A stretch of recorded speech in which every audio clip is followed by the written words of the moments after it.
आज हम अल्फ़ाबेट्स की बात करेंगे। यहाँ हम पढ़ने वाले हैं अल्फ़ाबेट्स में हम पढ़ते क्या हैं।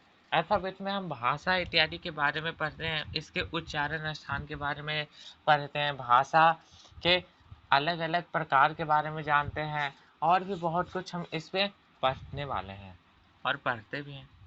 जो भाषा शब्द है वो एक संस्कृत शब्द है। क्या है जी? एक संस्कृत शब्द है जिसका अर्थ होता है बोलना। ठीक है, और यह किससे निकला गया है? तो भाष शब्द से निकला है और भाष का अर्थ ही होता है बोलना। भाषा की जो सार्थक इकाई होती है, जिसका मतलब है कि वैसी इकाई जो आपको कोई सार्थक वाक्य दे, सार्थक शब्द दे, जिसे कहा जाता है भाषा की सार्थक इकाई को वाक्य कहते हैं, जो कि एक करेक्ट सेंस में हो। और भाषा की जो छोटी इकाई होती है उसे उपवाक्य कहते हैं। ठीक है, सब सेंटेंस जिसे कहा जाता है। और उपवाक्य की जो छोटी इकाई होती है उसे पदबंध कहते हैं। और पदबंध की छोटी इकाई को हम छोटी इकाई पद कहते हैं। ठीक है, उसे क्या कहते हैं? हम पद कहते हैं।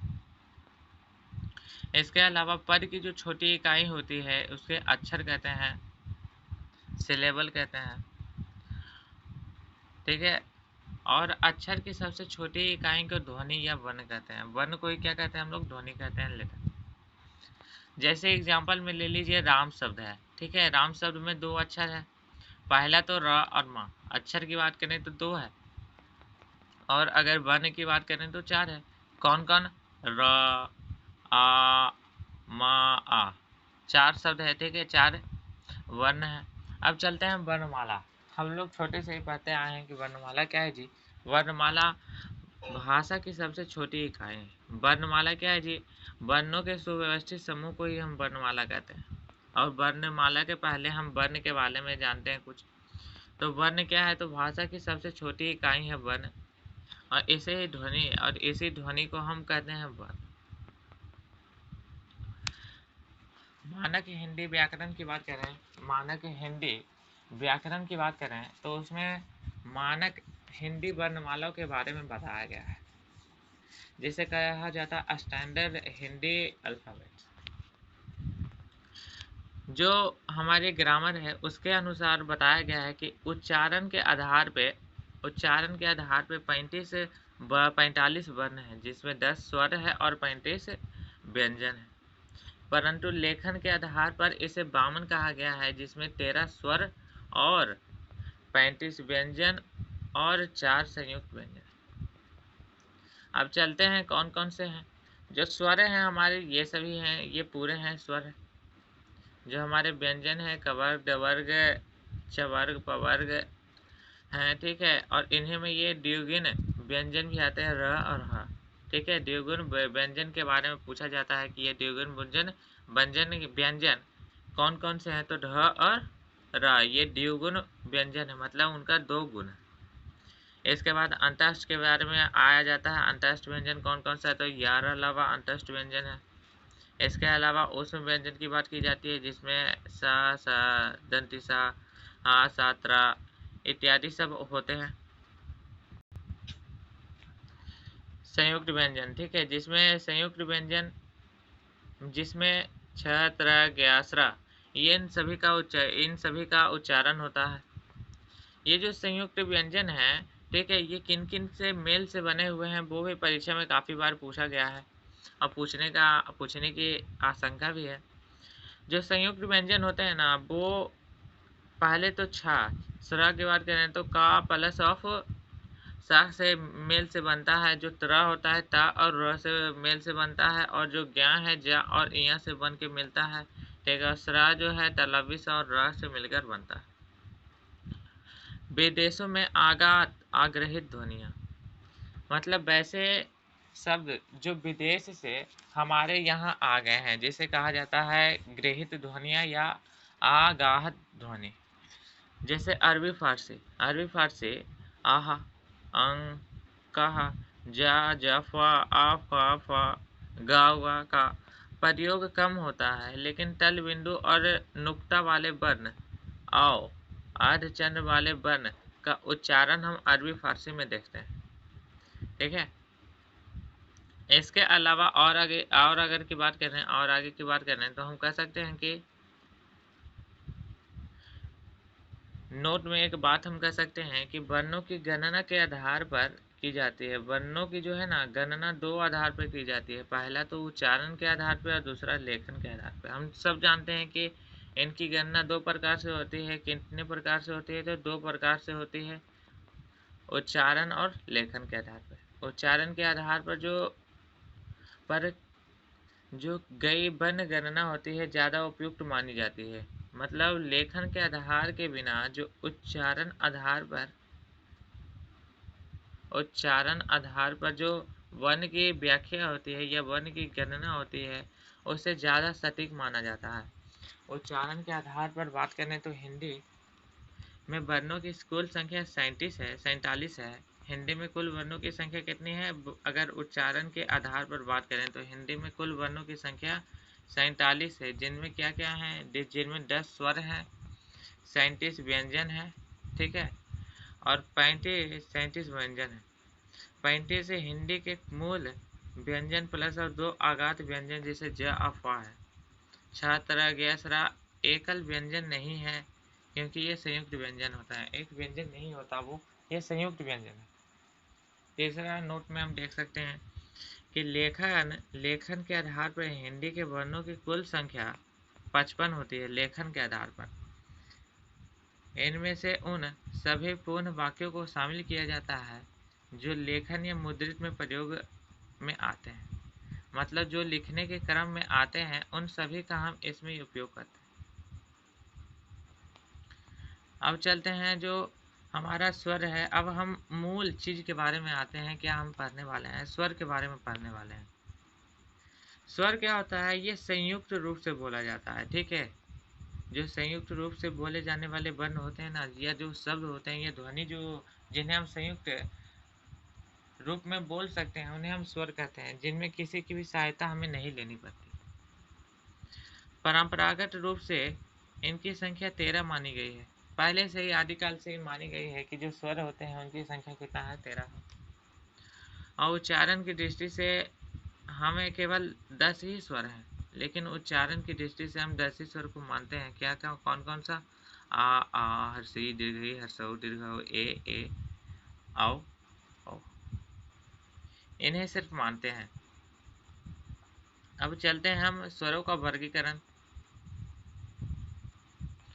हम स्वरों का वर्गीकरण अनेक सारे दृष्टिकोण से कर सकते हैं, जिनमें पहला दृष्टिकोण है कि भाषा एवं उत्सल्य काल के आधार पर, मात्रा एवं उच्चारण काल के आधार पर कि कितनी मात्रा का समय उसमें लग रहा है, और उच्चारण काल के आधार पर हम किसी भी शब्द के किसी भी स्वर का वर्गीकरण कर सकते हैं। मात्रा और उच्चारण ये दोनों ही समान शब्द हैं जिनका हम यहाँ उपयोग देख सकते हैं। हास्य स्वर। हास्य स्वर ये ऐसे स्वर होते हैं जिनके उच्चारण में हमें कम समय लगता है। क्या उच्चारण में कम समय लगता है? मतलब कि एक मात्रा का समय लगता है, आ ई उ, इनमें काफ़ी कम समय लगा और ऊर्जा भी हमें काफ़ी कम खत्म हुई।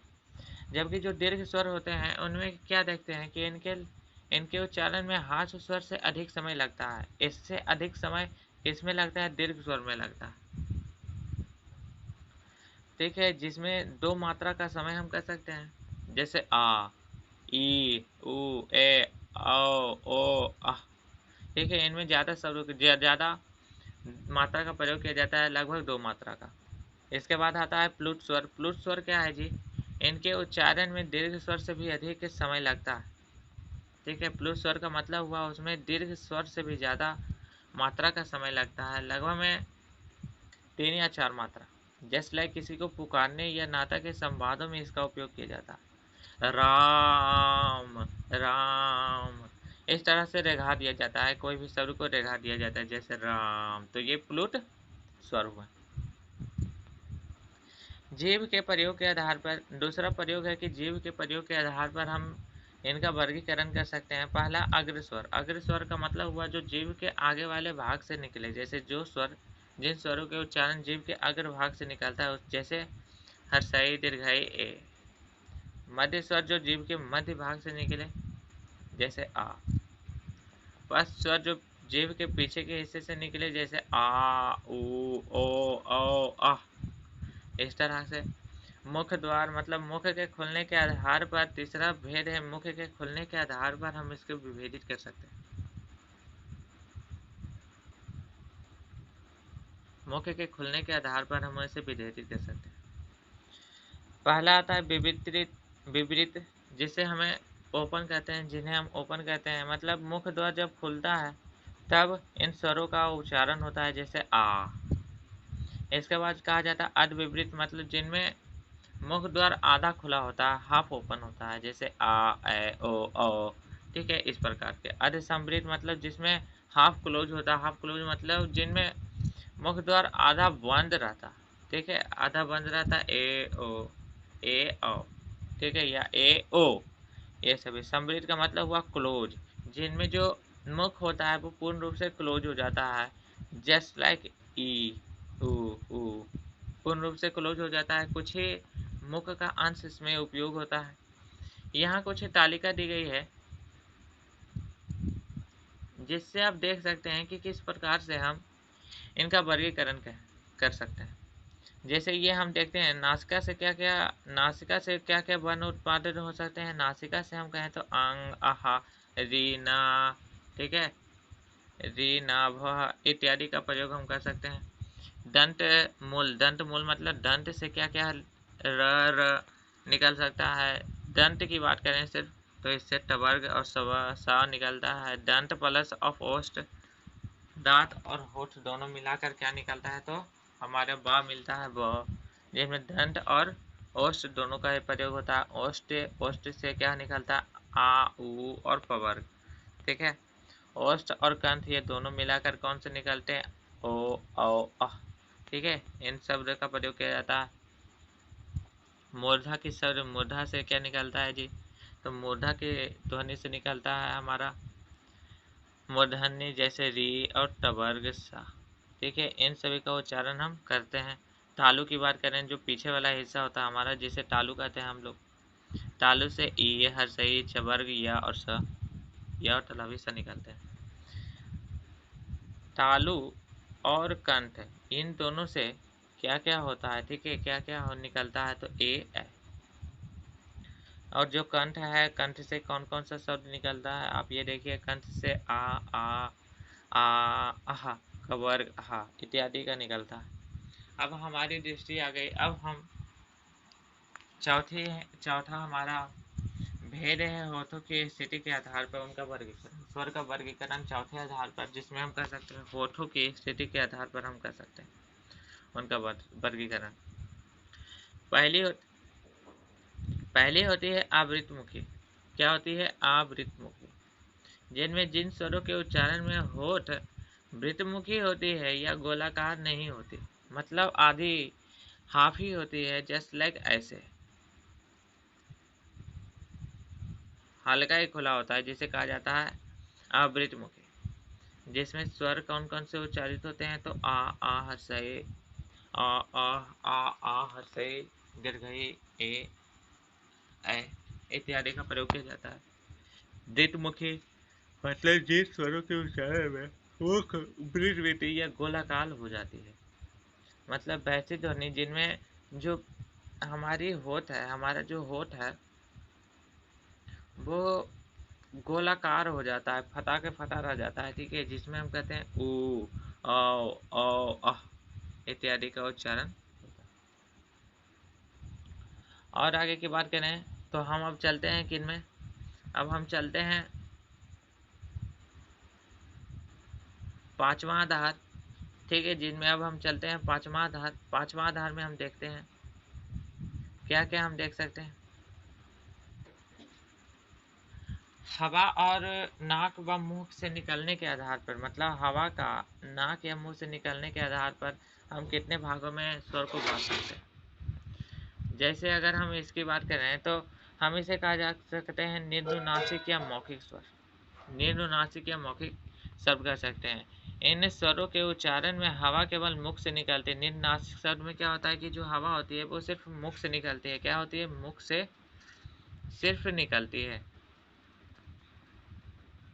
और जिन स्वरों का उच्चारण में सिर्फ हवा जो है वो मुख से निकलती है उन्हें क्या कहा जाता है? निम्नुनासिक शब्द कहा जाता है।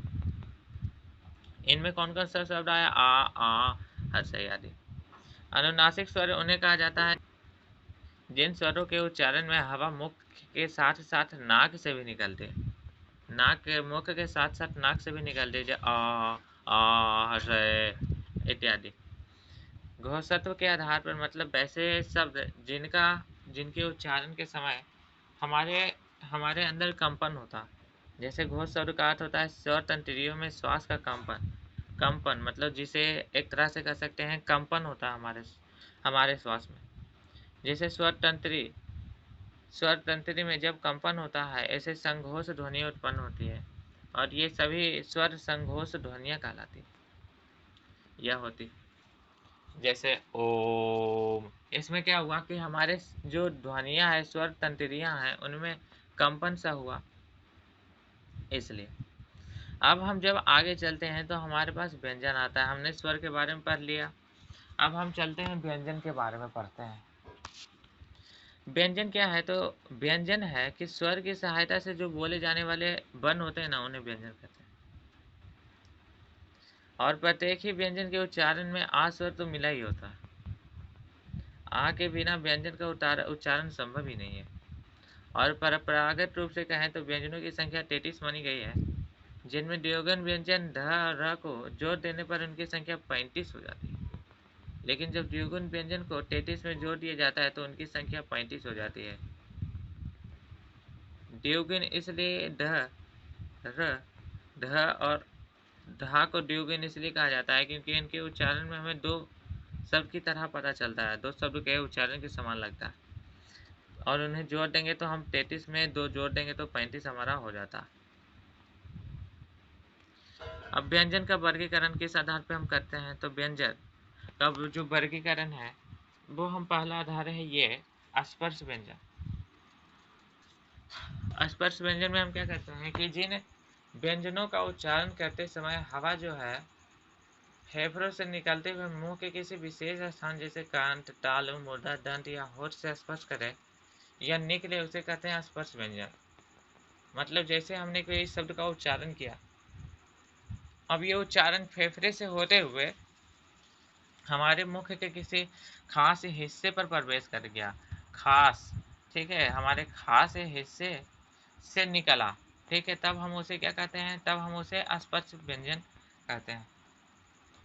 उच्चारण स्थान के आधार पर जो स्पर्श व्यंजन होते हैं किसी भी वर्ण के लिए वो कवर्ग है जो कंठ से बोला जाता है, चवर्ग है जो तालव्य से बोला जाता है, टवर्ग जो मूर्धन्य से बोला जाता है, तवर्ग जो दंत से बोला जाता है और कवर्ग जो कंठ से बोला जाता है और पवर्ग जो ओष्ठ से बोला जाता है। तो ये काफ़ी इंपॉर्टेंट है। इसे हम कहें तो इसे हमें एक तरह से लिख लेना चाहिए कि जो कवर्ग है वो कंठे से निकलता है, चवर्ग हमारा तालव्य से निकलता है और टवर्ग हमारा मूर्धन्य से निकलता है, टवर्ग हमारा दंत से निकलता है और पवर्ग हमारा ओष्ठ से निकलता है। ये काफ़ी इंपॉर्टेंट है। स्पष्ट है कि स्पर्श से पीछे की ओर जाने का क्रम होता है, ठीक है, जैसे कंठ से तालव्य, तालव्य से मूर्धन्य, दंत और ओष्ठ, अर्थात मतलब कंठ के पहले ओष्ठ सबसे बाद। अगर हम दूसरी की बात करें, यहाँ से चलें आगे, क्या क्या देख सकते हैं? जो वर्ण है उनका उच्चारण हम देख सकते हैं। वर्ण का उच्चारण स्थान, वर्ण है उच्चारण स्थान अघोष, अल्पप्राण, अघोष, महाप्राण, सपोष, अल्पप्राण, सपोष, महाप्राण, सपोष, सतोष, सघोष, अल्पप्राण, अल्पप्राण या नासिक, इनकी बात करते हैं। तो वर्ण की बात करें तो यहाँ वर्ण है जी जिनका उच्चारण हम करते हैं। पहला है कंठ तलव्य। कंठ तलव्य में कंठ तालु मुंह के भीतर की ऊपरी छत का पिछला भाग निकलता है। कौन कौन सा? का, खा, गा, घा, अंगा, चा, छा, जा, झा, इया, ये सब जो है ना उसमें क्या होता है? कंठ तलव्य है। मूर्धन्य की बात करें तो इनमें मूर्धा, मूर्धा का मतलब मुख के भीतर की ऊपरी छत, ठीक है, मुख के ऊपरी छत का अगला भाग, आगे वाला भाग जिसमें ट, ठ, ड, ध, न इत्यादि का प्रयोग होता है। दंत मतलब द, दांत से जो निकलता है उसे ट, ठ, द, ध, न इत्यादि का प्रयोग किया जाता है। ओष्ठ की बात करें तो ओष्ठ इस तरह से निकलता है, ओष्ठ, पाफा बाभा मा।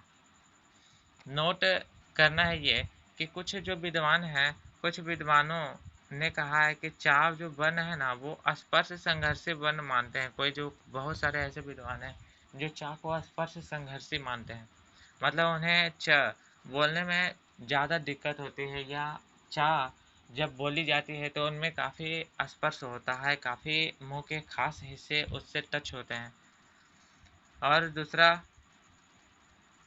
घोपन्य के आधार पर, घोपन्य के आधार पर मतलब घोष के आधार पर, घोष का अर्थ होता है स्वतंत्रियों में ध्वनि का कंपन के आधार पर वो कहते हैं कि अघोष ध्वनियाँ होती है जिन ध्वनियों के उच्चारण में स्वतंत्रिका में कंपन ना हो अघोष कहते हैं। जैसे हर वर्ग का ए पहला और दूसरा व्यंजन, पहला और दूसरा व्यंजन ये काफ़ी इम्पोर्टेंट है, ठीक है, कि वो कहते हैं कि हर वर्ण का पहला और दूसरा व्यंजन जिनके उच्चारण करते समय ये अघोष होते हैं, उनमें कोई स्वर का स्वतंत्रियों में कंपन नहीं होता। इसके बाद स्वघोष होते हैं, मतलब जिन ध्वनियों के उच्चारण में स्वतंत्रिया कंपित होती है, जैसे हर वर्ग का तीसरा, चौथा और पांचवा वर्ग।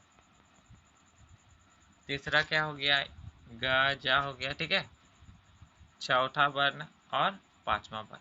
अब पहला दूसरा क्या हुआ, घोष शब्द हुआ, घोष अघोष, मतलब जिनसे क्या हुआ, कंपन नहीं हुआ। और दूसरा की बात करें, और दूसरा जो अघोष, सघोष क्या हुआ जी, सघोष, मतलब जिनमें कंपन हुआ। तो हर वर्ग का कौन सा, तीसरा, चौथा, पांचवा वर्ग, ये सघोष कहलाता है। प्रणत्व के आधार पर, प्रणत्व, अब तीसरा आता हमारा प्रणत्व के आधार पर कहें तो प्राण शब्द का अर्थ होता है वायु।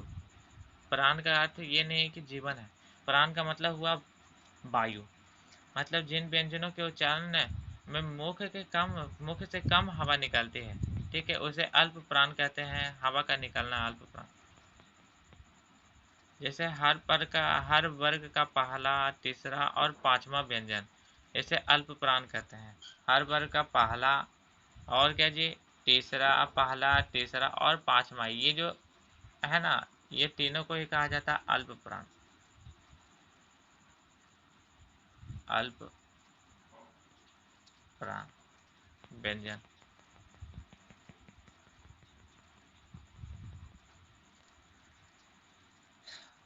ठीक है, हर वर्ग का पहला और महाप्राण इन जिन व्यंजनों के उच्चारण में मुख से अधिक हवा निकालती है उसे कहा जाता है महाप्राण।